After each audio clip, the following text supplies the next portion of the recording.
In the last episode of Launch Title Madness, we had one of the most divisive matchups to date, as Breath of the Wild took out Wii Sports. Some people had our backs, some people knew where we were coming from, some people were sipping on the same Kool-Aid, and then there were others who were like, how could you not pick Wii Sports?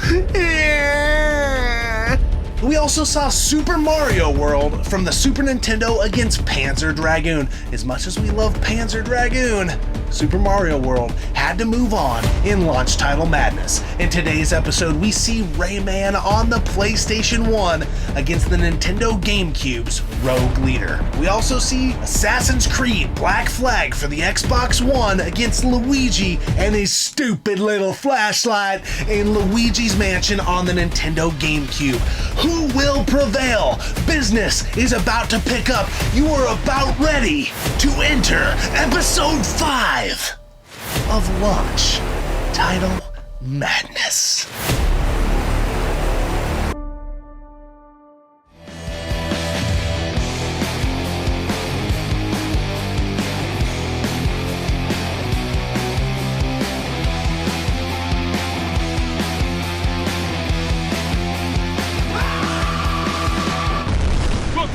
Off the grid. Boom shakalaka. Welcome to episode 5 of Launch Title Madness. The last episode got down to the nitty gritty. We had Breath of the Wild against Wii Sports. What? That was so hard to pick. Yeah. And then we both love Panzer Dragoon, but it was up against Super Mario World. That's why I love this bracket. Is it's all random. We don't know who's gonna fight who. Obviously, it's going to get way hard towards the end. Yeah. But these first couple matches, sometimes it's so easy, and sometimes it's like... Yeah, because episode 3 was like... Oh, man, it was obvious. You could look at the line and be like, oh, that's the obvious. Yeah. These later rounds are going to get freaking insane. It's going to get so tough. But in today's episode, as we move through the first tier of the bracket, we have Rayman from the PlayStation 1 up against Rogue Leader for the Nintendo GameCube, and then there's another GameCube contender. Yes. Luigi's Mansion takes on Assassin's Creed Black Flag. Wow, 2 GameCube games in the same episode. Let's look at the first matchup. We have Rayman on the PS1 versus Rogue Leader on the GameCube. Let's look at these contenders. A traditional platformer in an era of change. That's what Rayman was in 1995 for the PlayStation 1 when it launched. The vivid backgrounds and amazing soundtrack made it feel a little more at home in its newly found polygon world.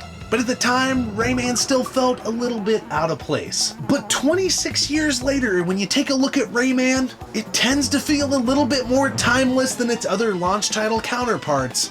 Does the vivid backgrounds, the 2D style, and the characteristics of this amazing platformer have what it takes to advance in Launch Title Madness? Only time will tell. Star Wars Rogue Squadron 2 Rogue Leader is the second published game by LucasArts in the Rogue Squadron series. As a launch title for the Nintendo GameCube, it spans all 3 original Star Wars films as you fight the Galactic Empire across multiple planets. The game received very high praise, but also was scrutinized for the lack of multiplayer. In 2001, it also won the Game Critics Award for the Best Action Game. With such high praise, can Rogue Leader advance in Launch Title Madness? I have 6 words for you. May the Force be with it. All right, this matchup here, I think there's more than meets the eye with this here because, man, Rayman on the PS1 is amazing. Oh, and it's one of the few PS1 games that still holds up and looks great. Yeah, because it was in that 2D type of realm, which the Saturn and PS1 did that type of stuff amazing, and it's kind of timeless, where some of the 3D stuff both of those consoles did, you go back and play it now, it's kind of like, ugh. But Rayman's a great game, but it's not the best in class as far as the Rayman series had so much more to offer in later releases. So much better, especially like on the Wii U and stuff. Yeah, so and it wasn't, I mean, it maybe is unfair to say this, but Rayman wasn't a system seller for the PlayStation it wasn't. 1. I didn't even know Rayman was a thing till later on in my life. You know? Yeah, I don't think I even really got into it until maybe it was Rayman 2 on the N64. 2, 3, and then Rayman Legends is one of my favorite platformers of all time. Fantastic game. So I have enjoyed going back and playing this game, and then you got it up against Star Wars Rogue Leader on the Nintendo GameCube. Which, oh my god. Which, is that arguably like one of the best Star Wars games ever made to this day? It's one of the best Star Wars games. Obviously, it's not the first in that Rogue series. Yeah. But, dude, It plays amazingly. It looks amazingly. It's just on the GameCube. It's such a perfect Star Wars game. And it's tough because, like, as a kid, I love Star Wars. That was my thing growing up. But nowadays, I don't really care about Star Wars. I think it's just overhyped. Well, I think you Rayman, like the original Star Wars stuff still a lot because you talk about it all the time. I like the old Star Wars, like 1 through 6. And Rayman, I like it on the PS1 just because I like the new ones in the series, and I like it.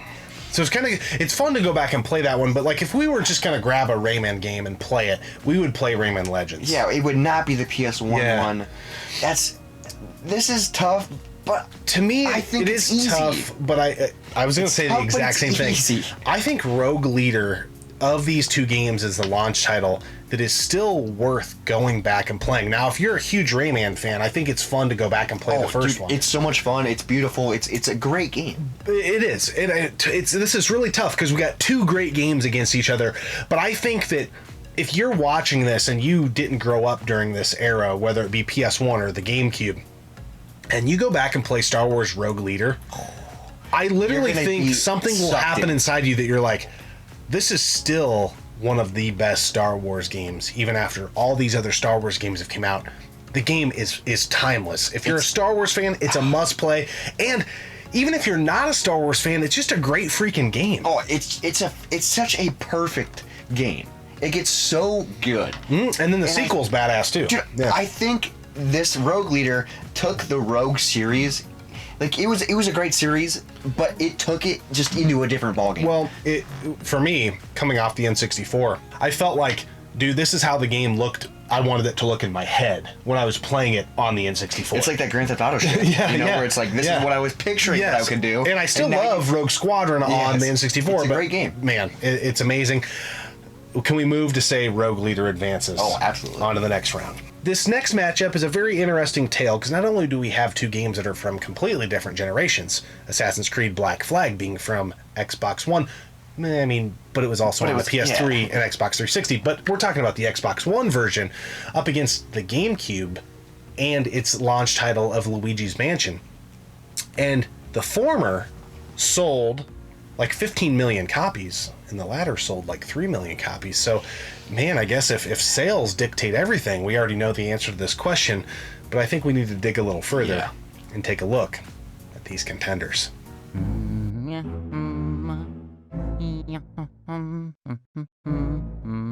Nintendo console has to launch with a Mario game, right?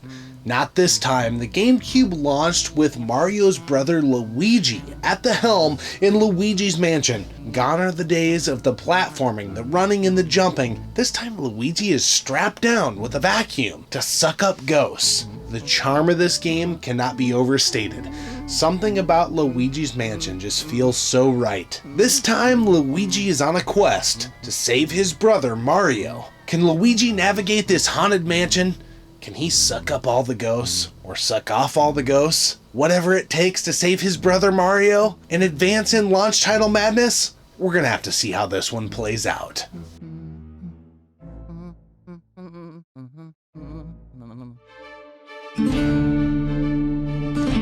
Assassin's Creed 4 Black Flag is a controversial launch title for the Xbox One, as it was previously released on the PlayStation 3, the Xbox 360, and the Wii U. It's also very confusing because it was titled Assassin's Creed 4, but it's the 6th entry in the Assassin's Creed series. This game did bring a breath of fresh air into the Assassin's Creed series because it's based on ship-based exploration, pirates, and very fun side quests. With over 15 million in sales and one of the best-selling games of 2013, does Assassin's Creed Black Flag have what it takes to advance in launch title madness? Alright, so it maybe isn't fair to say, but for the most part, I've kind of always felt like you've played one Assassin's Creed game, you've played them all. Yes. But Black Flag's a little bit different. Black Flag, I think, kind of refreshed the series. Yeah. It's the 6th one in the series, but it's called Assassin's Creed 4. It's very confusing. It's kind of like a Star Wars episode 30. It's very confusing. Doesn't make any sense. But I kind of like what Assassin's Creed did because it's pirate themed. You're more on a boat. It's still Assassin's Creed because you're doing like the stealth elements, but they put it in a different universe, and it was like I don't know if this is fair for me to say, but I'm not really a big fan. This is happening a lot in modern times where launch titles are basically better versions of old games. Yeah, that's one thing that annoys me is this was on the PS3, the Xbox 360. Yeah. And then it was a launch title for the Xbox One? Yeah. Like, I feel like that's just being cheap, but that's how this next generation is going. Yeah, that's just how it goes. We've seen that a lot with the PS5 and Xbox Series X. And it's like, what's the point? These are supposed to be console sellers, guys. And if you already have this game, are you going to go out and buy an Xbox One? I wouldn't. I wouldn't. We just got one years later, you know? It's tough because Assassin's Creed is a huge franchise. It's almost really reached that level, if you will, of being an annual release. Like, oh yeah, we're getting a new Call of Duty. We're getting a new Assassin's Creed. We're getting a new Madden. That's how I felt when Valhalla got announced. Yeah, and so here comes the next Assassin's Creed. But this game does stand on its own, I feel, in a very muddy waters as far as so many Assassin's Creed games that so many of them play the same. Yeah, I can jump off a roof and land in the hay bale. I get it. I get it. A hay wagon. But this game is unique, and I think it is probably the best in class. But then you pair it up or have it versing Luigi's Mansion. One of the most iconic GameCube games ever. Unique because it launches with Luigi in a completely different style of a game. The GameCube launches with Luigi when Mario was the console pusher up to this point. Yeah. Which I think is crazy. And it's not a platformer. It's not a platformer. It's a unique thing where you're still going to ghost with vacuums and you're playing as Luigi. It's like, what? I thought we were two plumbers. Like, what's going on here? Like, do you remember the first time you played Luigi's Mansion? Did you have that feeling of like, man, I have never played a game like this absolutely. before? Dude, the controls, the controls are so unique. It's a beautiful game. The story's great. Yeah. It's an awesome game.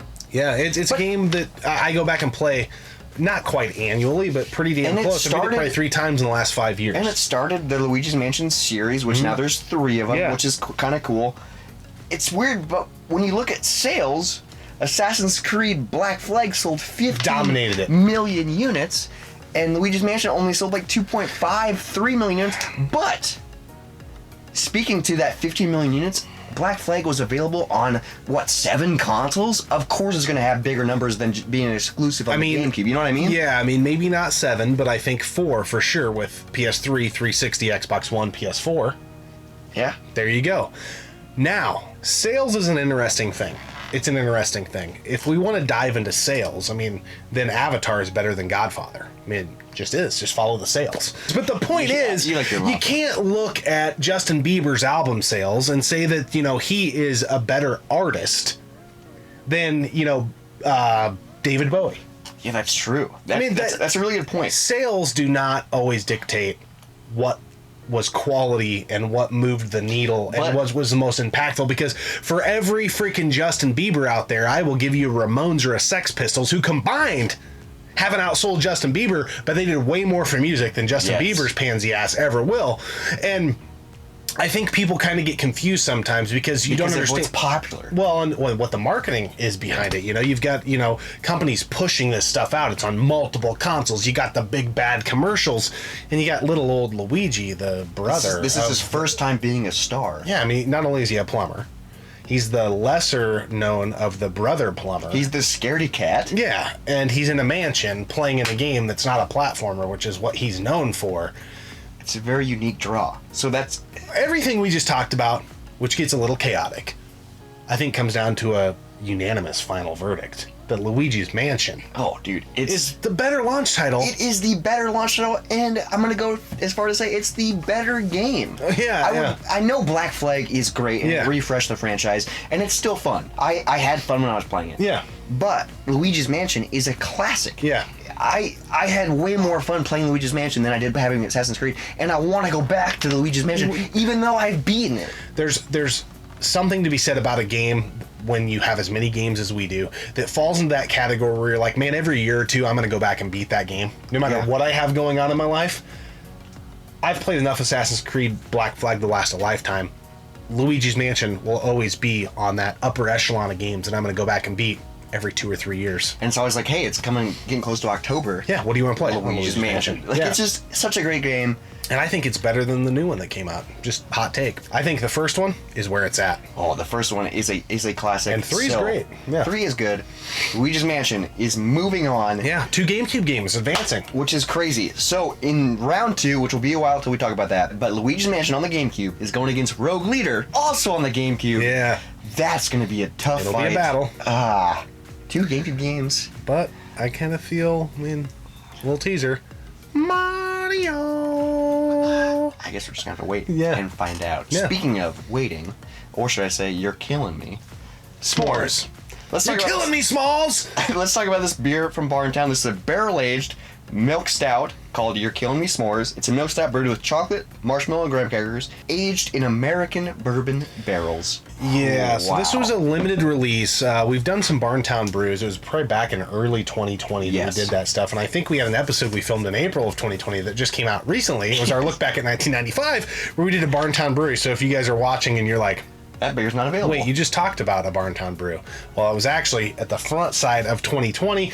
But they do these limited releases where you can only get them in the tap room and you can only get them in bombers. And they're relatively expensive. So they have very high hopes on the front side. Because it's such a small batch, Yeah. and you can only get it in the tap room.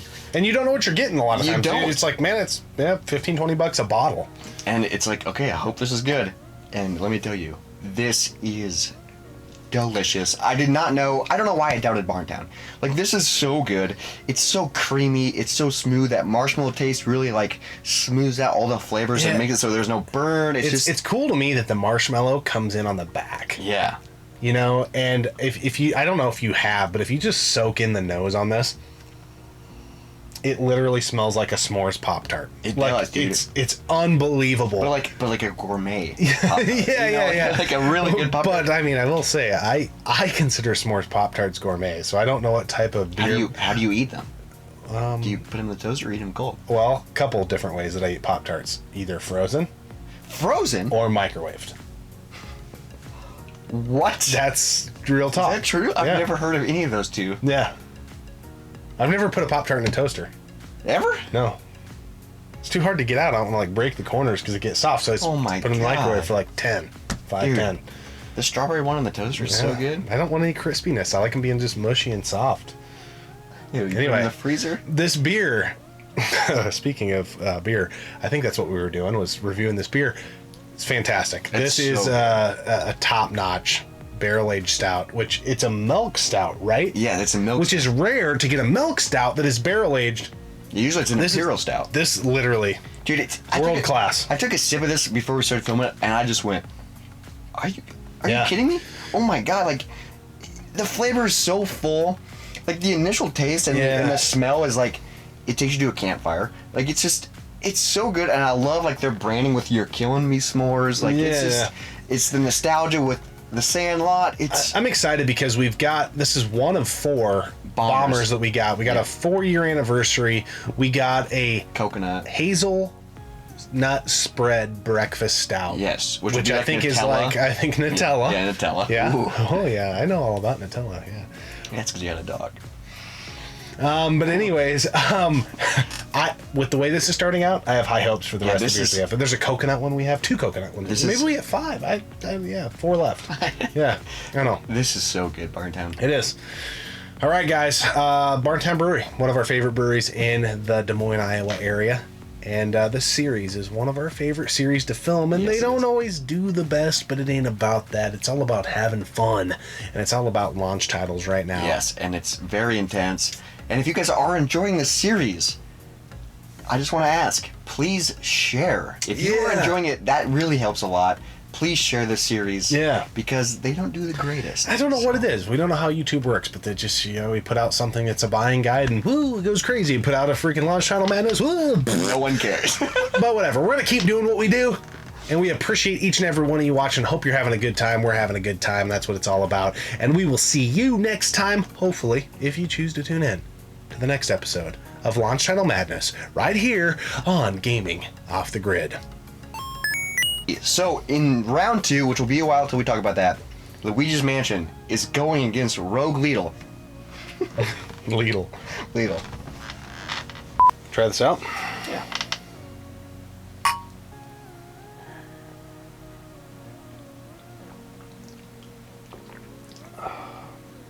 Oh my god. Dude, that's so good. Okay. And we probably have another decent sized glass each out of this. Dude, Yeah.